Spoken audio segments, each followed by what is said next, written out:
ఈ గత 15 ఏళ్లలో సార్ మీ ప్రయాణాన్ని అంటే పార్టీ పరంగా కావచ్చు, పార్టీ కవతల కావచ్చు, 20 ఏళ్ళు 96 నుంచి ఇప్పటి వరకు బేరీజ్ వేసుకుంటే సార్ ఏమైనా సాధించగలిగారు? మార్పులు ఏమన్నా మీరు?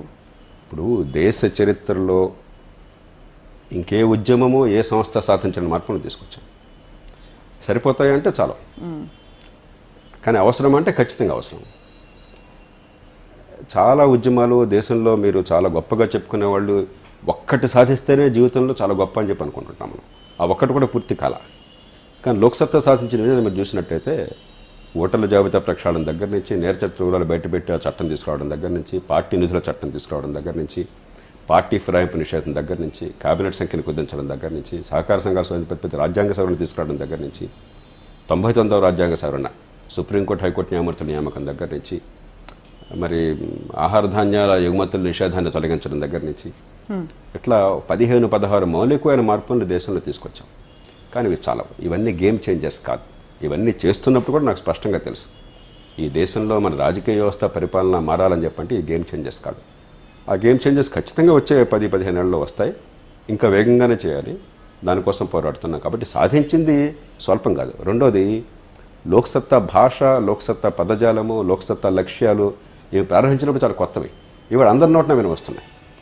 అధికారంలో ఉన్న పార్టీల దగ్గర నుంచి, ప్రతిపక్షాల దగ్గర నుంచి, ఇతర ఉద్యమాల దగ్గర నుంచి అందరూ కూడా ఇదే భాషని, ఇదే వరవడిని వాడుతున్నారు. అంటే ఒక సంస్కృతి, రాజకీయ సంస్కృతిని, కనీసం రాజకీయ పరిభాషని, ఆలోచనని మార్చడంలో లోక్సత్తా పాత్ర చాలా అద్భుతమైనటువంటిది. మూడోది, ఇది కేవలం ఎన్నికల్లో గెలుపు ఓటములు కాదు, ఒక మౌలికమైన లక్ష్యాల కోసం చెప్పిన స్పష్టమైన నిబద్ధతతో మనం పాత్ర వహించడం ఈ దేశంలో అవసరం పౌర సమాజానికి అని చెప్పి అన్నది ప్రజలకి చాటి చెప్తుంది. నిరంతరం ఏం చెప్పినా కూడా మాట కానీ, చేత కానీ, ఆలోచన కానీ ఇవాళ ఒకటి రేపు ఒకటి కాకుండా, సందర్భాన్ని బట్టి, అవకాశాన్ని బట్టి కాకుండా, నిశ్చలంగా ఏనాడు రాగద్వేషాలకు అతీతంగా ఉండేటువంటి ధోరణితో పౌర సమాజం పెరిగేటువంటి అవకాశం కనిపిస్తుంది. కాబట్టి ఖచ్చితంగా గొప్ప విజయాలు సాధించాం. కానీ ఇవి చాలా ఎందుకంటే మనం ఒక్కరోజు ఆలస్యమైన కొద్దీ కొన్ని వేల మంది, బహుశా కొన్ని 10,000 మంది జీవితాలు మసి మాడిపోతున్నాయి దేశంలో. నేను నిన్న కూడా ట్వీట్ పెట్టాను.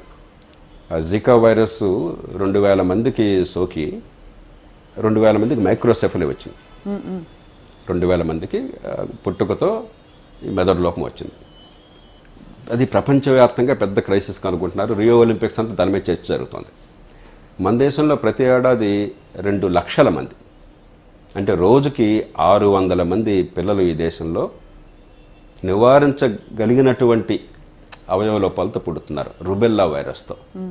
2,000 మందికి జికా వైరస్ సోకితే అది ప్రపంచంలో పెద్ద సంక్షోభం.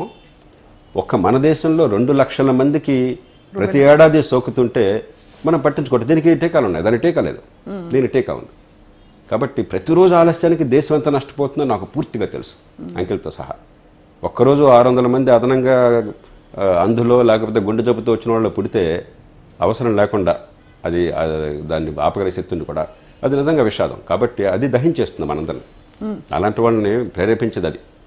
కాబట్టి నష్టం ఏంటో తెలుసు. కానీ చరిత్రలో మనం ఎంత వేగంగా కోరుకున్నా కూడా ఒక సమాజంలో మార్పు, టెక్నాలజీలో వచ్చిన మార్పు అంత వేగంగా రాదు. దానికోసం దీర్ఘకాలం పోరాడాలి, కొన్ని వేల మందిని తయారు చేయాలి.